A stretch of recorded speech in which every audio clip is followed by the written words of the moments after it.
Dr. Shikha Sharma, the Japanese have forgotten how to make babies. We can teach them. We have the technology.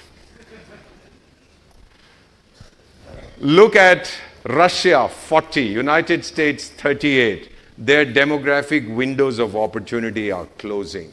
Mr. Trump talks about looking inwards and enabling America to rise again. He is aware of what is happening.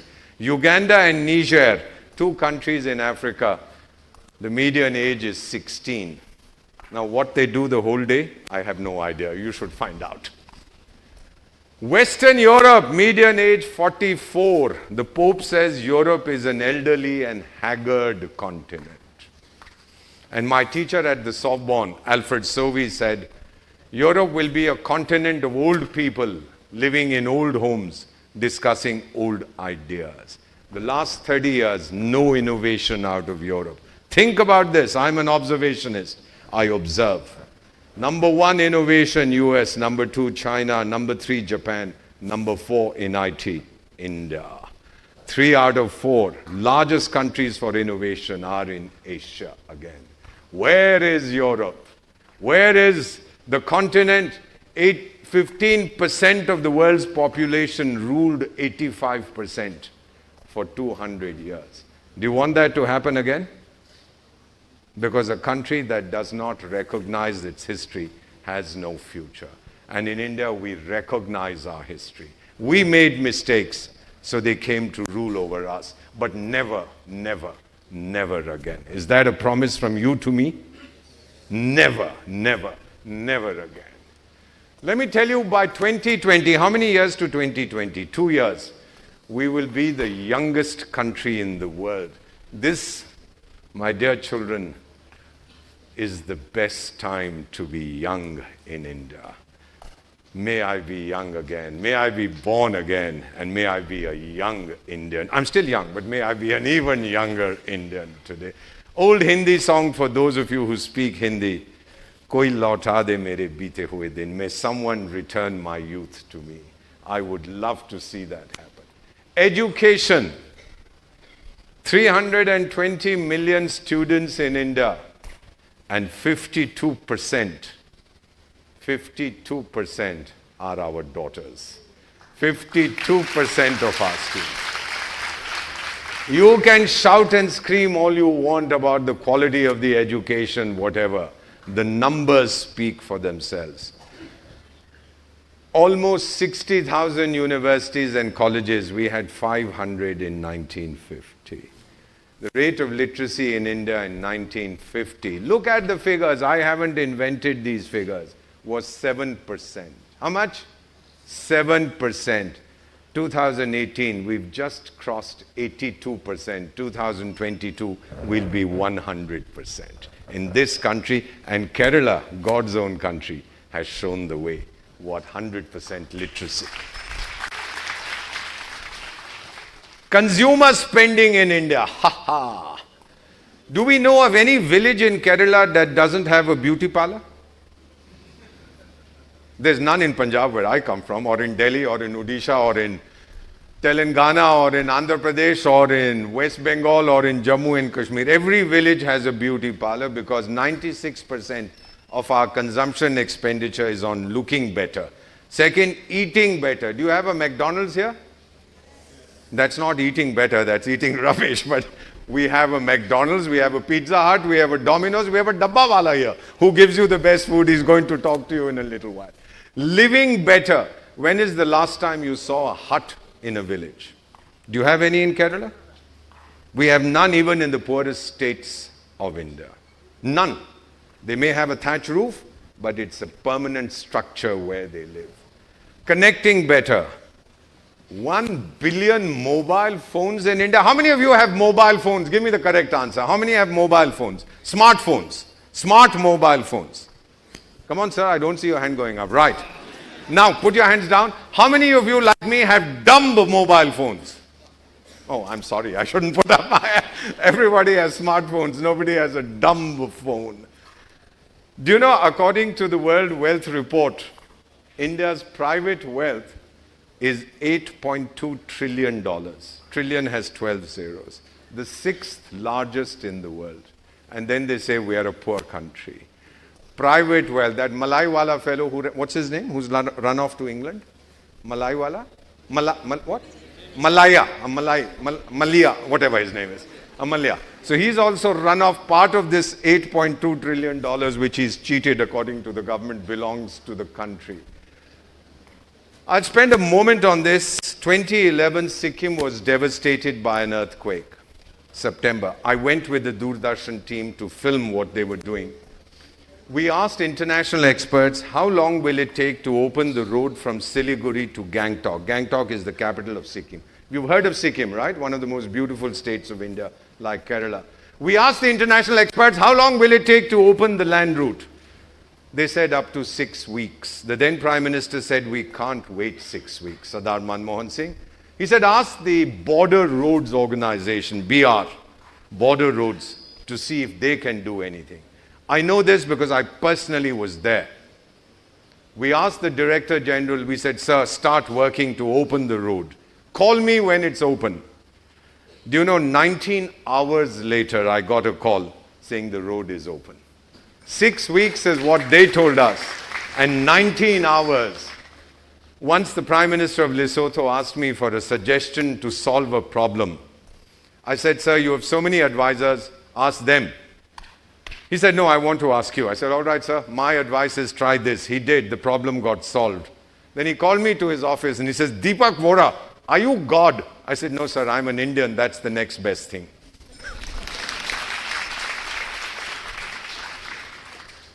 And that is the strength that we see in India. And I'll spend a minute for those of you who can see this picture. This young kid, 22 years. This is Sikkim. On the right of the slide is the Tista River. He's drilling to open the road for my team to cross. This was one of the landslides. As you can see, the road is completely broken.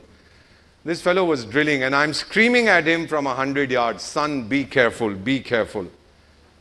And as I'm watching, the stone on which he's standing, it breaks. I have that image captured in my mind.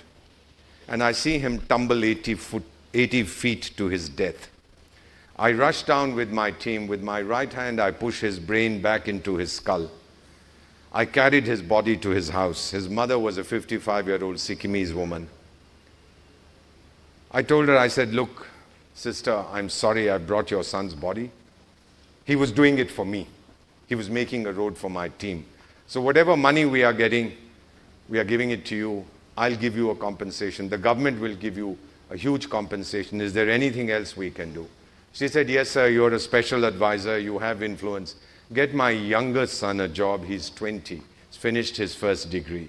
And I said, ma'am, your elder child you sacrificed for India. He died for India. What do you want me to do for your younger child? Your elder child was in border roads. Where shall I, which civil organization shall I get your younger son a job? This daughter of India replies, get him a job in border roads so I can sacrifice him for India. Beta, I'm not Indian. That woman, that mother in Sikkim, she is a true mother of India. We will handle it ourselves. Cyclone Phylin in Odisha 2013. We did it. 2018, your floods, you've done it yourselves. In Yemen, we evacuated several thousand people. The Indian Army was the only one able to do it. We brought out some French nationals, sir, in July of 2015. I went to France in November for a reunion of my university. The French immigration guy looks at my passport and says, Ambassador of India? I said, yes. He said, sir, wait, I'm coming out. And he comes and stands in front of me. He says, you brought 40 Frenchmen out of Yemen. I said, if we did a mistake, we'll take them back. He said, no, sir. Thank you, India. This man tells me, thank you, India, police officer, saying thank you, India, for saving the lives of 40 French nationals. Amazing, isn't it? These people thanking us. That's a lovely picture of Manmohan Singh ji when he was Prime Minister with Mrs. Gandhi. And in front of them is the British then Prime Minister David Cameron. This is a cartoon from The Economist magazine. And the British Prime Minister bowing in front of the Indian. and saying, please give us some money, my country has no money, please give us some money.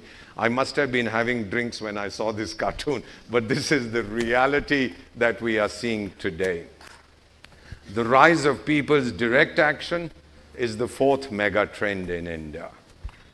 Media activism, judicial activism.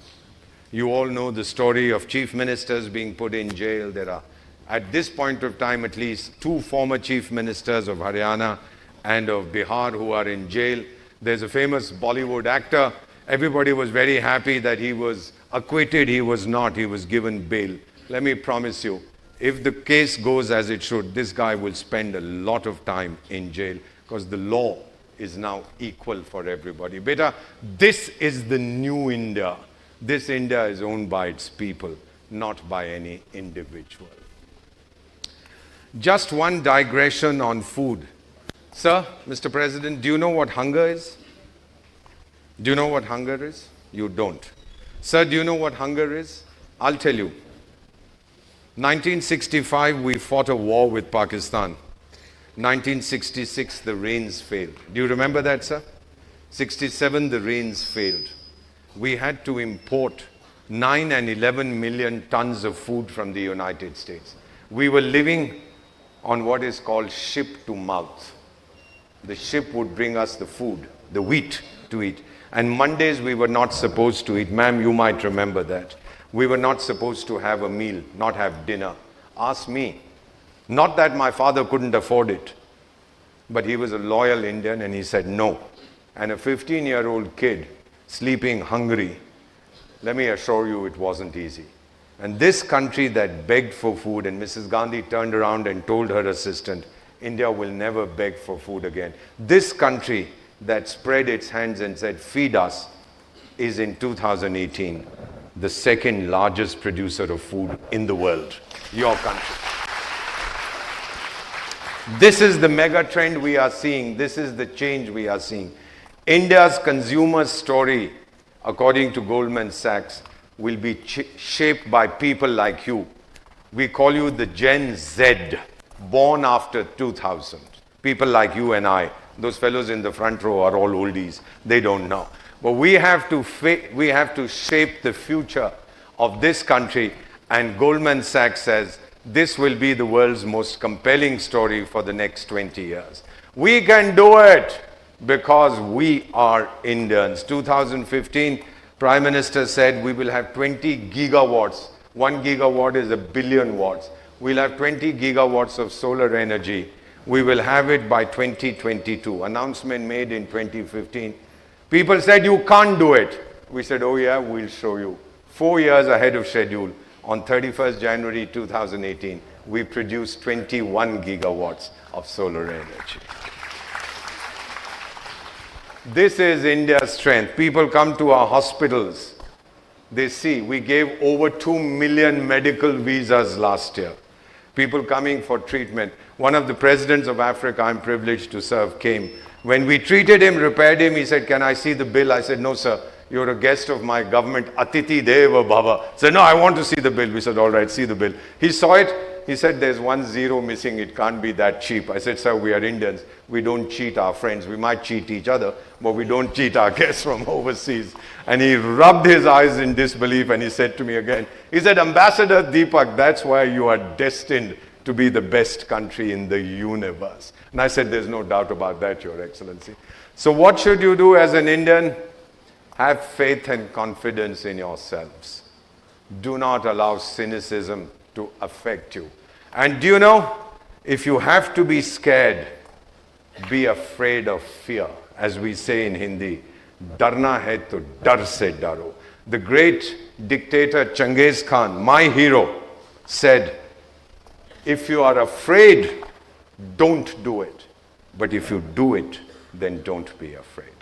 That is India's philosophy. When we set our minds on something, and clap if you want to, my dear young lady, don't be afraid.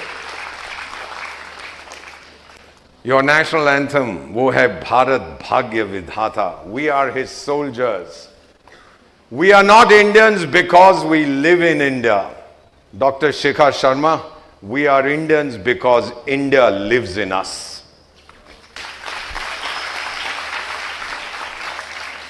I have just one request for all of you young kids here. Write the destiny of India with your own hands so that no one else is able to write it for us. For too long have others shaped the future of India. Now, India will shape its future itself. I touch my ears because I ask God to forgive me for saying that we will write our destiny ourselves. Height of the Kargil War. Have you heard of the Kargil War, 1999? Young Indian soldier, or not even a soldier, villager, comes to register for the army. People asked him, how can you? Both his legs were cut off below the knees. They said to him, you cannot join the army, you are handicapped. You don't have your legs below your knees. This kid pulls himself up and replies, gentlemen, I have come to fight, not to run. Look at the spirit of this boy. I have come to fight, not to run. We are the brave men and women who work while others sleep. We stay while others run. My dear sons and daughters, my dear colleagues, let us build India's pillars deep and lift them to the sun. Let's take India so high that whoever looks at us, he topples over. Do it for us, do it for yourselves, do it for the generations to come. Incredible India, chafing, churning, changing. Here's a book by an American diplomat, published this year. India, Our Time Has Come. How India is shaping its place, making its place in the world. Swami Vivekananda had said the future India will be much greater than ancient India. All of you who were sleeping can now wake up. Thank you so much for giving me your attention.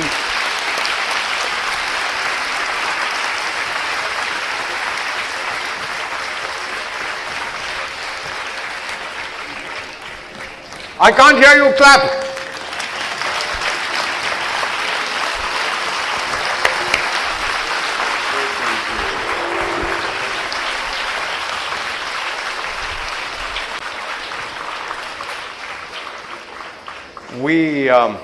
Something very personal. In my family, we have a child. We had a child who fought for India in Kargil. He died there. So my own memorial, I've asked the Indian Army to build for me one in Kargil where I'm special advisor. My mother was a Buddhist. So in front of a statue of Buddha, they built my memorial. And what it states, please sir, written on that memorial is, because our child died there, close to where he lost his life defending India. It says, scattered in the dust, silent I remain. When India's bugle calls, I will rise again. Thank you very